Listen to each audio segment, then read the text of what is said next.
প্রথমে বলি যে এই যে আমরা সবসময় নির্বাচনের সঙ্গে নির্বাচনের বৈধতা নিয়ে রিগিং, সন্ত্রাস, ছাপ্পা এই কথাগুলো আমরা শুনেছি এবং এগুলো রাজনৈতিক দলের বিরুদ্ধে আমরা শুনেছি।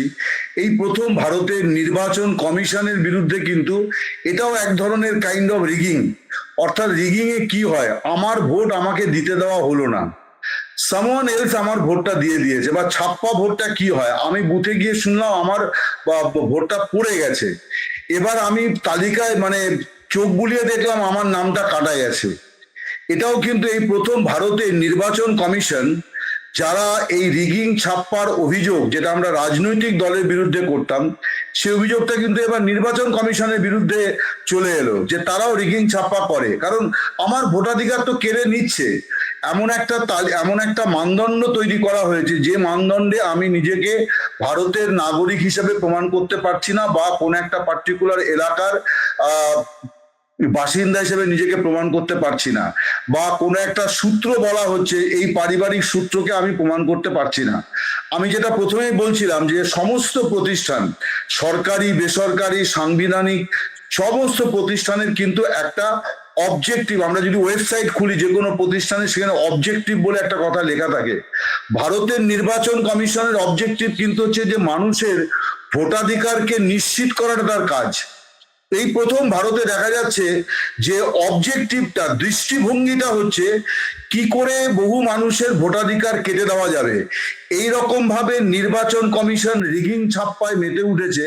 এইটা অতীতে ভারতে অনেক নির্বাচন কমিশনারকে নিয়ে বিতর্ক ছিল, কিন্তু এই জিনিসটা কখনো হয়নি। গৌতম রাজ যে মানে বিষয়টা যেটা বললেন, এটা নিয়ে আমার খানিকটা সংশয় আছে। তার কারণ কয়েক মাস আগে যখন এই পরিযায়ী শ্রমিকদের নিয়ে বিশেষ করে পুশব্যাক হচ্ছিল এবং ভারতের বিভিন্ন রাজ্যে বাঙালিদের দেখা মাত্র পশ্চিমবঙ্গের বাসিন্দাদের পর্যন্ত বাংলাদেশে পুশব্যাক করে দেওয়া হলো, এই ঘটনা নিয়ে প্রত্যাশিত, আমি বলছি রাজনৈতিক পরিমণ্ডলের বাইরে, রাজনৈতিক অঙ্গনের বাইরে বাঙালির সুশীল সমাজের যে প্রতিবাদ প্রত্যাশিত ছিল, যা আমরা অতীতে দেখেছি, আমরা সেটা দেখিনি। সেটার কারণ আমার মনে হয় নিশ্চিত করেই যে 15 বছরের যে শাসক দল, তাদের যে কাজকর্ম, কারণ আমরা তো আফটার অল আমরা রক্ত মাংসের মানুষ, আমাদের প্রতিক্রিয়ার মধ্যে অনেক ফ্যাক্টর কাজ করে। আমি যেটা লক্ষ্য করছি যে পরিযায়ী শ্রমিকদের প্রতি যে অমানবিক আচরণটি করা হলো, অসাংবিধানিক আচরণটি করা হলো, তার জন্য বাঙালির চেনা প্রতিবাদ, এটা আমি তোমার এখানেও কিন্তু দ্বিতীয়বার বলছি, এটাও আমার মনে আছে, কারণ এটা নিয়ে একটি আলোচনায় আমি অংশ নিয়েছিলাম মাস চারেক আগে। আমি তখনও বলেছিলাম যে প্রত্যাশিত চেনা প্রতিবাদ কিন্তু আমি দেখিনি। তৃণমূল কংগ্রেস শাসক দল হিসেবে লড়াই করেছে, তৃণমূল কংগ্রেসও এখানে মস্ত বড় ভুলটি তারা করেছে। তারা আইন আদালতের মধ্যেই লড়াইটাকে সীমাবদ্ধ রাখার চেষ্টা করলো। একটা মানে বাঙালি সিভিল সোসাইটি, এবং তাকে হয়তো তারা নানান কারণে পাচ্ছে না, তাদের 15 বছরের কাজকর্ম নিয়ে হয়তো কিছু মানুষের মধ্যে দ্বিধাদ্বন্দ্ব আছে। তো আমি অতীতে বামফ্রন্টের সময় তো, কারণ বিজেপির এই ইস্যুটা নতুন নয়, বিজেপি জন্মলগ্ন থেকেই এই তাদের ঘোষিত নীতি যে যারা বেআইনি ভাবে এসছে তাদের মধ্যে যারা অমুসলিম তারা শরণার্থী, আর মুসলিমরা হচ্ছেন অনুপ্রবেশকারী। এটা নতুন কথা নয়, বিজেপির পুরনো পলিসি। কিন্তু আমি বলছি যে 9-এর দশকের গোড়া থেকেই বিজেপি বিভিন্ন রাজ্যে, হিন্দি বলয় রাজ্যগুলোতে মূলত তারা যখন ক্ষমতায় আসে তখন এইভাবে বাঙালিদের ফেরত পাঠানো হতো। মুম্বাইতে প্রচুর বাঙালি মহল্লায় আমাদের এখান থেকে বাগনান, উলুবেরিয়া থেকে যাওয়া স্বর্ণশিল্পীরা নির্যাতনের শিকার হয়েছেন। কিন্তু তখন পশ্চিমবাংলা থেকে যে প্রতিবাদটি শুধুমাত্র বামপন্থী দলগুলির তরফ থেকে হয়নি, পশ্চিমবঙ্গের নাগরিক সমাজের যে প্রতিবাদ ছিল, আমি বলবো যে সেই জায়গাতে কিন্তু একটা বড় পরিবর্তন হয়েছে, যেটা হয়তো বিজেপি তৈরি করতে পেরেছে তার রাজনীতি দিয়ে। তার রাজনীতির অনেক কিছুই তো তৃণমূলের সঙ্গে অনেক রাজনীতির ফারাকও পাওয়া যাচ্ছে না। যদি আমরা হিন্দুত্বের রাজনীতি বলি তাহলে সে কট্টর, এরা মানে নরম। সো সব মিলিয়ে যেটা হয়েছে যে বাঙালি জাতিসত্তাকে রক্ষার জন্য যে একটা স্পৃহা বাঙালির মধ্যে, এবং সেটা নিয়ে যে একটা জেদ এবং অঙ্গীকার ছিল যে না আমরা এটা মানবো না, এই জায়গাটা অনেকটা ডাইলুটেড হয়েছে। এবং এটার জন্য আবার আমি পশ্চিমবঙ্গের শাসক দলের কৃতকর্ম এবং তাদের দৃষ্টিভঙ্গি কিছু সমস্যার কথা আমি বলবো যে এটাও একটা বড় কারণ। ধন্যবাদ অমল। তুমি যেটা বললে আমি তোমার সঙ্গে এই ক্ষেত্রে একমত। তথাকথিত সিভিল সোসাইটি যাদের মুখ সামনে দেখা যায়, যারা টেলিভিশনে আসেন, যারা সোশ্যাল মিডিয়াতে বক্তব্য পেশ করেন, তাদের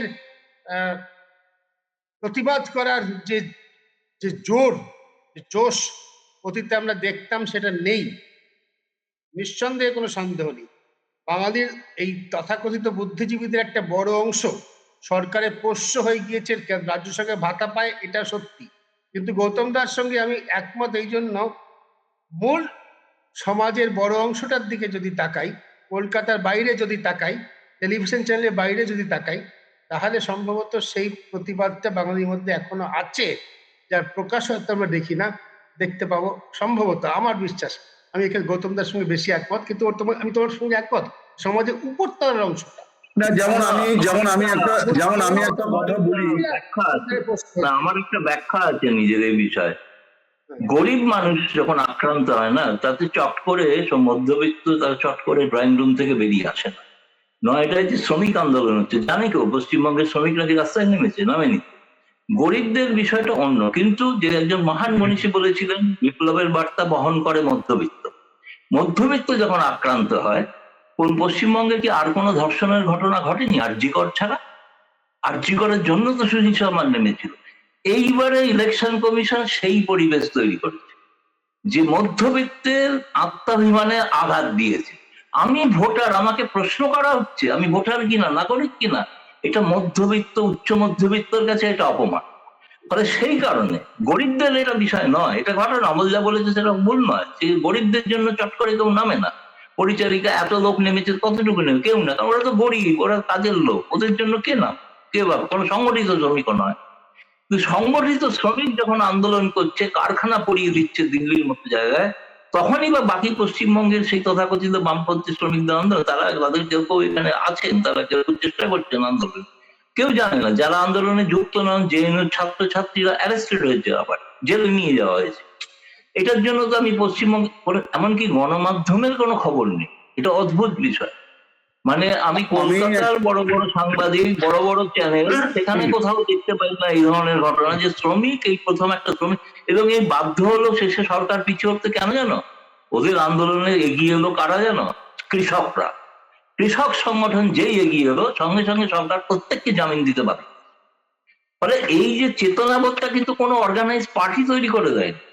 এটা মানুষের যখন মনে হয়েছে গণতান্ত্রিক অধিকারের উপর হস্তক্ষেপ, সেটা যখন চূড়ান্ত সীমা লঙ্ঘন করে, যেটা ঘটেছে পশ্চিমবঙ্গে, চূড়ান্ত সীমা লঙ্ঘন করেছে, সেইখানে মানুষের একটা নিঃশব্দ প্রতিবাদ থাকবে, এবং সেটা ব্যালটের মাধ্যমে থাকবে, এইটুকু আমি বিশ্বাস করি। আর যদি না থাকে, যদি পশ্চিমবাংলায় বাঙালিদের মধ্যে সেটা না থাকে, তাহলে ভারতে আর কোথাও আর কিছু আশা করা সম্ভব না। এটুকুই বলতে পারি। কিন্তু আমার নিজের বিশ্বাস যে সেটা হবে।